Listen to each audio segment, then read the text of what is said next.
मेष राशि वालों, आप में से बहुत सारे ऐसे लोग होंगे जिनके मन में सवाल होगा कि 2026 में हमारी शादी कब होगी।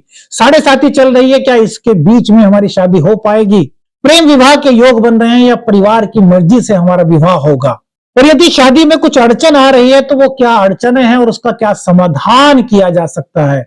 यदि आपके मन में भी विवाह को लेकर के कुछ इसी प्रकार के सवाल हैं तो आज का वीडियो आपके लिए बड़ा खास हो सकता है। आज हम जानेंगे मेष राशि वालों के लिए 2026 में कब विवाह के योग बन रहे हैं, आपकी लव मैरिज के योग हैं या फिर आपकी अरेंज मैरिज हो सकती है। और यदि कुछ अड़चन है तो उस अड़चन को किस उपाय से दूर किया जा सकता है और कौन सी सावधानियां हैं जिनको रखना आवश्यक है ताकि विवाह का मार्ग सफल हो सके। तो मेरे मित्रों, आइए शुरू करते हैं आज का मेष राशि का विवाह राशिफल। मेष राशि वालों के लिए 2026 जो स्टार्टिंग है वो शनि की साढ़े साथी में है। शनि की साढ़े साथी का प्रथम चरण चल रहा है, तो दूसरी ओर गुरु का गोचर धीरे धीरे विवाह के योग को सक्रिय कर रहा है। गुरुदेव अभी आपके थर्ड हाउस में बैठे हुए हैं जो वक्री है और उनकी दृष्टि सप्तम भाव पर पड़ रही है। यही कारण है कि यह वर्ष न तो पूरी तरीके से रुकावट का है विवाह के मामले में और ना ही बिना प्रयास के फल देने वाला दिखाई देता है।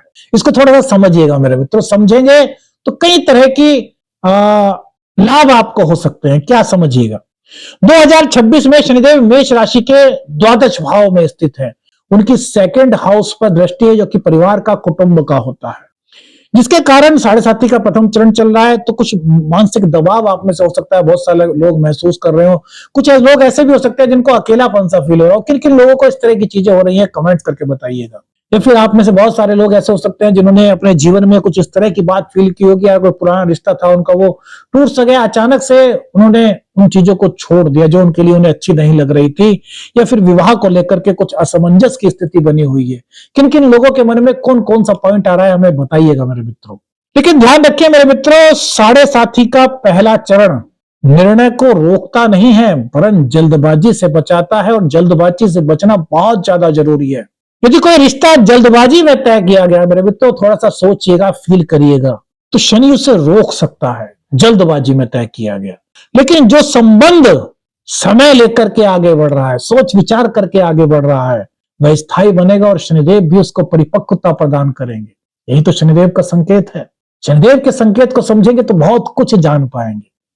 देखिए मेरे मित्रों, वैसे तो विवाह की जो स्थिति होती है वो सप्तमेश पर, सप्तम के लॉर्ड पर, चतुर्थ भाव पर, और सेकंड हाउस भी कहीं ना कहीं इन चीजों के लिए बहुत ज्यादा मायने रखता है।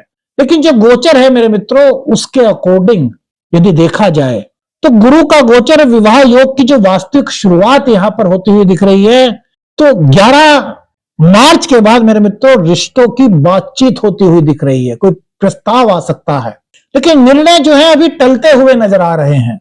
मन पूरी तरीके से स्पष्ट नहीं रहेगा। कहीं कुछ ऐसा हो सकता है कि यार शादी करनी चाहिए, नहीं करनी चाहिए, जिन लोगों से रिश्ता तय हो रहा है वो लोग कैसे हैं, क्या हमारी बेटी खुश रह पाएगी, क्या हमारा बेटा खुश रह पाएगा, इस तरह के कुछ सवाल हो सकते हैं आप में से बहुत सारे लोगों के मन में घूमे। इसमें प्रस्तावों को देखने का है, निर्णय करने का नहीं।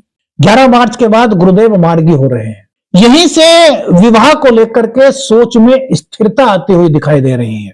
परिवार से खुल करके आप चर्चा कर पा रहे हैं, पुराने रिश्तों का पुनः संपर्क हो रहा है और बातचीत अब धीरे धीरे सकारात्मक दौर में आगे बढ़ती हुई दिखाई दे रही है। लेकिन अभी भी यह विवाह के चरण की तैयारी है, यहां पर विवाह पक्का होता हुआ नहीं दिखाई देता, कुछ इस तरह के संकेत नहीं मिलते। 2 जून से 30 अक्टूबर 2026 का समय मेरे मित्रों सबसे महत्वपूर्ण समय है। कैसे? 2 जून 2026 को गुरुदेव कर्क राशि में आ रहे हैं। यह समय मेष राशि वालों के लिए विवाह योग की वास्तविक शक्ति देने का योग बना रहा है। इस अवधि में पारिवारिक सहमति बनने लगती है। यदि परिवार में किसी तरह का संदेह था तो वो हटने लगता है। परिवार पूरी तरीके से स्थितियों को समझने लगता है, उसके अंदर आने लगता है कि यार नहीं, अब शादी करना अच्छा है, यानी कि शादी तय करने की बात यहां पर अब शुरू होती है।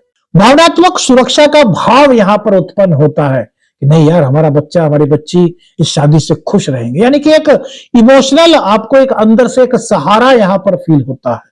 स्थायी रिश्ते बनने की संभावना मेरे मित्रों बहुत ज्यादा यहां पर बढ़ती हुई दिखाई दे रही है। जुलाई से सितंबर 2026 यह अवधि विवाह की चर्चा के लिए बहुत अच्छी है। सगाई या रिश्ता पक्का होने के लिए भी यह समय बहुत अच्छा कहा जा सकता है। यह स्थिति काफी अनुकूल दिखाई दे रही है। कौन सी स्थिति मेरे मित्रों, एक बार डेट फिर देखिएगा, जुलाई से सितंबर 2026 का समय। अब बात आती है कि यार प्रेम विवाह होगा या फिर अरेंज विवाह होगा।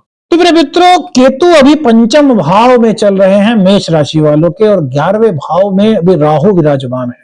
केतु पंचम भाव में होने के कारण आप में से बहुत सारे ऐसे लोग हो सकते हैं जो ये फील करें कि आप प्रेम संबंधों में थोड़ा सा कंफ्यूजन या फिर कुछ दूरी सी महसूस हो रही है। हो सकता है इस तरह की संभावनाएं बने। राहु एकादश भाव में है, जिससे मित्रों या सोशल सर्कल के माध्यम से रिश्ता बनने की शुरुआत यहां पर होती हुई दिखाई दे रही है। इसका अर्थ यह है कि पहले से चल रहा प्रेम संबंध, उसमें थोड़ी सी परीक्षा हो सकती है। नया रिश्ता जो है वो परिवार की सहमति से आगे बढ़ता हुआ दिखाई दे रहा है, यानी कि मित्रों के माध्यम से कोई नया रिश्ता आ सकता है, परिवार के द्वारा कोई रिश्ता ढूंढा जा सकता है, रिश्तेदारों द्वारा कोई रिश्ता ढूंढा जा सकता है। 2026 में मेष राशि वालों के लिए अरेंज या परिवार की सहमति से प्रेम विवाह के योग बन सकते हैं, यानी कि परिवार की मर्जी होनी उसमें बहुत जरूरी है, जो ग्रह गोचर का संकेत 2026 में मेष राशि वालों के लिए बन रहा है।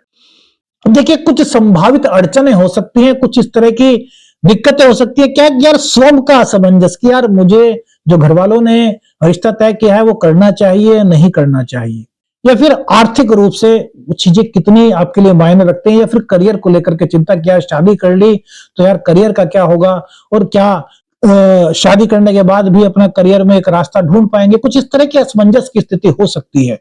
पुराने रिश्तों की स्मृति भी कुछ आ सकती है, लेकिन मेरे मित्रों ये बाहरी नहीं आंतरिक अड़चन दिखाई देती है, और इसको आपको सोच समझ करके एक इमोशनल तरीके से नहीं बल्कि दिमाग से यहां पर आपको काम लेना है कि मेरे लिए कौन सी चीज बेस्ट है।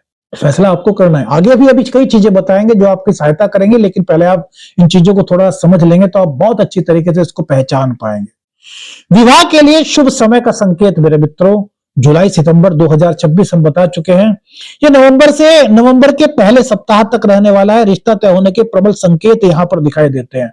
अब मेरे मित्रों, यदि फिर भी नहीं हो रहा तो इसका मतलब आपकी कुंडली में कहीं ना कहीं कुछ दिक्कत हो सकती है, जैसे कि शनि की दृष्टि सप्तम भाव पर, सप्तम भाव में क्रूर ग्रह का होना, सेकंड भाव का थोड़ा सा कमजोर होना, या शुक्र की स्थिति को मजबूत ना होना, शुक्र कमजोर होना, या बृहस्पति की स्थिति आपकी कुंडली में कमजोर हो, या बृहस्पति नीच राशि में हो, या फिर चतुर्थ भाव में कुछ दिक्कत। तो ये चीजें तो कुंडली देख करके ही बताई जा सकती हैं, लेकिन कुछ ऐसे उपाय हैं जो सार्वजनिक हैं, जो आप कर सकते हैं, जिनके करने से कहीं ना कहीं शुभ संकेतों की आपको प्राप्ति हो सकती है।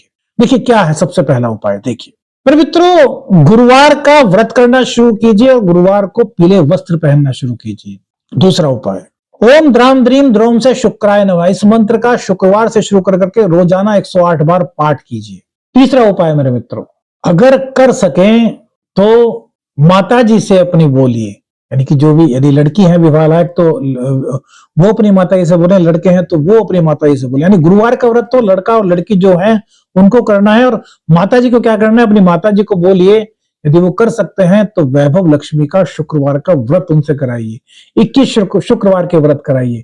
इससे धीरे धीरे आपकी कुंडली में जो दोष है वो धीरे धीरे समाप्त होने की संभावना बनेगी। और मेरे मित्रों, एक बार अपनी कुंडली को जरूर दिखाइएगा किसी विशेषज्ञ को, क्योंकि वो आपको स्पष्ट रूप से बता सकते हैं। लेकिन जो मेष राशि वालों के लिए 7.5 के बाद भी विवाह के योग बन रहे हैं, वो समय जुलाई से सितंबर माह का रहने वाला है। जिन जिन का विवाह होता है उन सबको हमारी तरफ से बहुत बहुत मंगल कामना। मेरे मित्रों, कौन सी चीज सबसे ज्यादा आपको अच्छी लगी वीडियो में, हमें कमेंट्स करके बताइएगा। वीडियो कैसी लगी?